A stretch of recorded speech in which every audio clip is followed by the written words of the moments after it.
Hello. Welcome back to Nova and Free Vlog. I am Divania. Most of you know me as either Divania or Dovi, and a lot of you know me as Free. This is my wife, Sarah. She would be the Nova to this channel. So a few days ago, I posted my initial video after leaving, during the night of and the very next day after I had my VSG surgery. So today is post-op day 6 and I feel great. I'm 6 days out, counting the day of surgery. I feel like recovery is going fantastic. It's going a lot better. Not that I had any thoughts that it wouldn't go great, but it's going a lot better than I think most people would assume. Well, people scare you and say that it's so hard and that it's hard to get stuff down and all this other stuff. But thank God, we've been doing great. Yeah. We've been doing great. Yes, we've been doing great. Yes, it's definitely been a team effort. So just a couple of observations or things that I guess I've experienced in these past 6 days.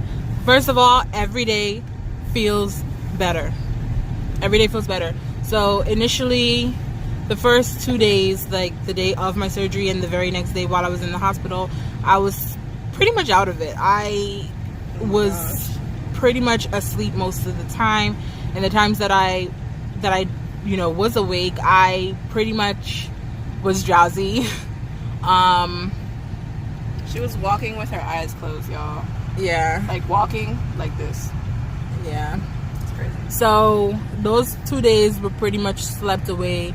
I can't really tell you much of what happened during that time, but it's okay. It's right after surgery, major surgery at that. So I made a few notes. Let's see. The pain. I get asked a lot if I'm in pain or how is the pain, and I'm not in any pain. The incisions don't hurt. There is discomfort. There is a lot of pressure. But there's not actual pain from the muscle being cut into, or even my flesh being cut into. My stomach, I can feel everything. So any bit of water that I drink, anything that I'm consuming, I can feel it. But the pain level between 1 and 10, 10 being the highest, my pain is a 1, if not a 0. So yeah, there's no pain, but there is discomfort. There is I guess to say gas pain, because they fill you with gas, or they fill you with air to kind of open up your abdominal cavity. So there is the air that they fill you up with that you have to get out of your body. You have to burp it up. You have to walk. Movement moves it out of your body. It helps whatever they fill you up with to evaporate out of you, and you have to get it out. And if it's stuck, if it's stalled, if you're not moving, if you're not walking, that will create pain. You will feel that. So I want to say maybe the first 2 days or so, there was a lot of that, and over every day was less and less. So every day was less and less pressure, less and less tension, pain. So I haven't been taking the pain meds that they gave me, because the pain meds would cause serious nausea. It causes, oh my gosh, as soon as it hits the back of my throat, it feels like I'm going to gag, and you can't gag or throw up with a new stomach, because That was gabapentin, if I'm not mistaken. yeah, I believe so. So I didn't take the pain meds. I bought some children's Tylenol because I needed liquid Tylenol, and I've taken that a couple of times here and there where I felt discomfort, or where I felt I needed it, but I haven't been taking any pain meds. The only meds that I'm taking that they gave me is the blood thinner, and that's to prevent blood clots. I don't know what it's called. So I have to take a shot of that every morning. So I have for 21 days, I have a needle for 21 days, and I have to do that every morning. That going in because it's, if you've ever been diabetic, or if you've ever had to take needles on a daily basis, you know that the pinch is uncomfortable, and that medicine. That blood thinner that they gave me, for some reason, it feels like it just burns when it goes in. But it's a light burning sensation, but it goes away after a few minutes. Initially, after the first day when I got home, we went to Walmart to pick up the children's Tylenol, and I did consider getting a gas pill, but I didn't get the gas pill, the Gas X or gas strips or whatever they're called for nausea. I didn't get them because, like I said, it got better every day. Walking it out, it got better, so I didn't feel like I needed to put one more thing in my body. So the first few days of walking around and moving, I was moving very slowly. My whole body was pretty much still sore, so my movements were slow, but now I'm more up to speed. Like, my range of motion is better, so I can move more, do a little bit more. The first few days, there is a lot of, along with getting that gas out, there's a lot of spitting up the mucus, because your body secretes, or during the time of your surgery secreted a whole lot of mucus because you had a tube down your throat, and of course they're cutting into you, so your body is trying to fight back because it thinks that it's being attacked. So there's a lot of mucus between the stomach and in the throat, so there was a lot of like spitting that up, getting that out, and they say if you don't get that out, it can cause pneumonia. Yeah, so if you don't get that mucus out, if you just let that sit stagnant in your body, you will get sick. So you have to get it out as much as possible, and just be very conscious about the coughing. You're not just freely coughing, you're conscious about it, because if you cough too much, you will upset your stomach. So you have to be very intentional about your actions. With this, I am required to drink 50 to 64 ounces of water, because if not, I will dehydrate and end up in the ER. So this is a bottle that they gave us. This holds 20, well, up to where the lines are. So it's like 8 a.m. to 6 p.m. is what this bottle fills. But I always fill it over the lines. So up to where the lines are, it holds 25 ounces. So you're supposed to have 2 of these. And that would make 50 ounces, as well as whatever other clear liquids like broth, and tea that I would be consuming throughout the day to make up the other ounces to get to 64. So I haven't been drinking any broth. I don't like broth, so I haven't been drinking any broth. I drink tea here and there if my wife makes it, because I'm not gonna make it. Yesterday was the first day that I moved into full liquids. So full liquids, it's the second stage. It's just heavier liquids heavier than water. So that would be the Premier Protein Shake. So that's this Premier Protein Shake, and soups. So yesterday I was able to consume 1 of these. This is 11 ounces. At a time, they want you to consume 4 to 6 ounces. So this made 2 servings for me for all of yesterday. As well as I was able to consume 1 ounce of turkey soup. Turkey chili. Yeah, turkey chili soup. I bought the soup, and it was a Panera Bread at home soup. And what I did was I emptied out the contents of it into my Ninja, and then I added 3 ounces of water because I did want to thin it out. And it actually, like, the flavor was still good. I thought, well, you know, with like diluting the texture, it was going to dilute the flavor as well. But no, I didn't have to alter it or anything for the flavor. So I'm having a little bit of gas right now. So the flavor was still good, so I didn't have to alter that. And I just blended it up pureed, so that it didn't have any texture, it didn't have any clumps or anything. It had to be smooth. It had to be it had to be thin enough for me to drink it down. So I was able to consume exactly 1 ounce of that yesterday evening, and that was my dinner. And then for the rest of the night, I just had water. So at this point, they want you to be eating every hour in 15-minute increments. I say eating, I mean drinking. But I'm pretty much spending the entire day drinking water. I'm sipping on this where I can, parts of the day where I feel like I can hold it or I need it. And then for dinner, I will have soup. Last night I had an ounce. I'll see if I can maybe hold a little bit more than an ounce. But yeah, at this point, I'm only really consuming about an ounce of food at the moment, like per meal. So that's where I'm at. You should be able to hold about an ounce to 3 ounces in a sitting.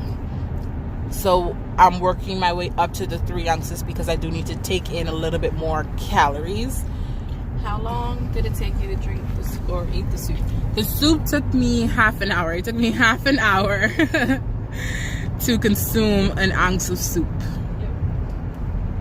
Yeah. Which is average, I think, for them. They say 15 to 30 minute intervals for consuming anything, so I think that's not bad. Yeah. And it was your first actual, like, it was my meal. first meal. So prior to yesterday, I'd only been on clear. So that's just water and protein water. Protein drink. So not the shake, just like protein liquid. So I haven't had any like hunger sensations. So eating or consuming food is something that I have to do consciously because I haven't had any like indication. Like when you're hungry, your stomach lets you know that you're hungry. Well, I haven't had that. So consuming anything is a conscious decision to remind myself you need to be drinking your water because you don't want to dehydrate. You need to take the protein because you have to have some kind of sustenance to you. So for the past 5 days, I haven't really consumed any calories. It's just kind of been like a water fast, if you want to say. So I haven't really consumed any calories. Today, post-op day 6 was the first day that I've had a bowel movement, and that was because yesterday I actually consumed 11 ounces of a protein shake, and I had that 1 ounce of soup. So yeah, today was the first day that I had a bowel movement because I was able to get something in me that that constituted her having a poop. Yes.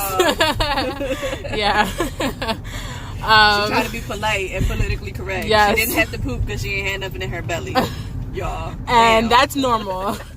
Yeah, that's normal because before I left the hospital, I asked my doctor, when should I expect it, and he said anytime within the 2 weeks would be fine. So it wasn't anything to worry about. So yeah, that's where we are with that. Getting down the 50 to 64 ounces every day is not easy because you can't gulp. You have to sip little tiny baby sips, and it's literally just sipping enough to coat your tongue. So you're not really drinking, you're sipping, and maybe even if there was something less than sipping, that's kind of what you're doing.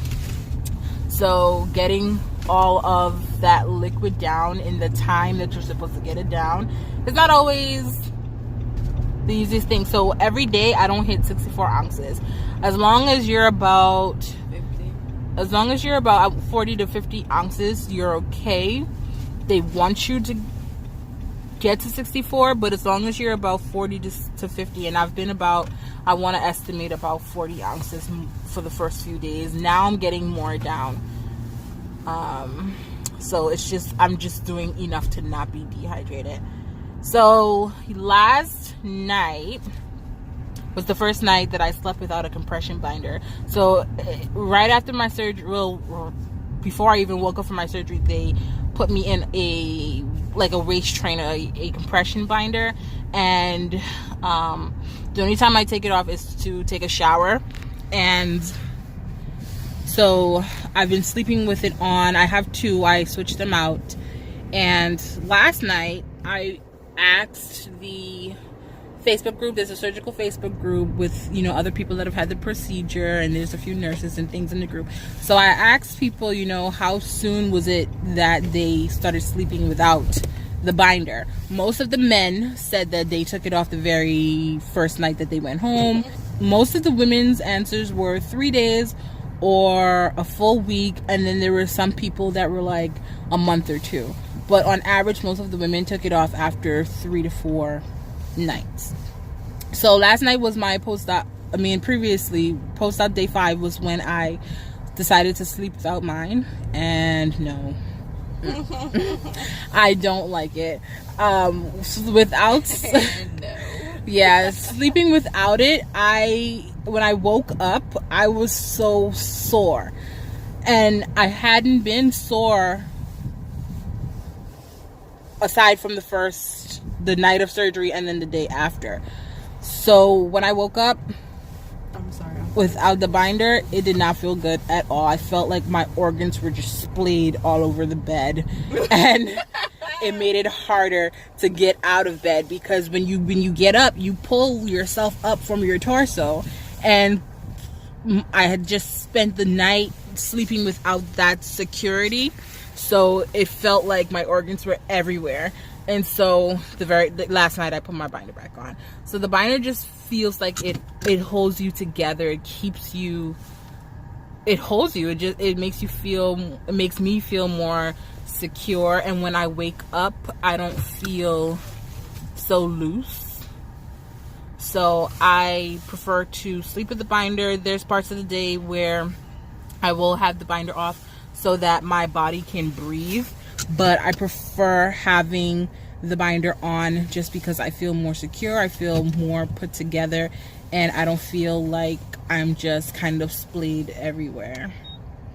And I also think it helps with like compressing a lot of the skin. I cannot wait until the next couple of weeks when my doctor clears me to work out, because I want to do as much as I can to tighten and tone as much of this skin as possible. I know that I'm gonna have areas of loose skin, but as much of it as I can control and reduce, that's what I'm looking forward to. So I'm looking forward to working out as soon as I'm cleared to do so. Also, I'm looking forward to getting on my vitamins as soon as I'm cleared to do so. Everything you intake or anything that you're going to participate in, you have to be cleared before you can do it.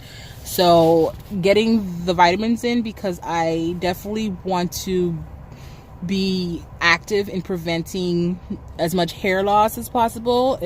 If I can, like, not go bald, that would be great. So yeah, the vitamins, doing my scalp massages more regularly, and just doing as much as I can to prevent an undesirable result as far as like my hair and skin are concerned. Is there anything else that we need to touch on up to this point? I don't think so. I think pain, nausea, what you're eating. No, I think we covered it all. Babe says I look like I am losing weight. She is, guys. She is losing weight. Her belly is smaller, even though she says it's not. It is. And like she has like a little side fat here. That's deflated.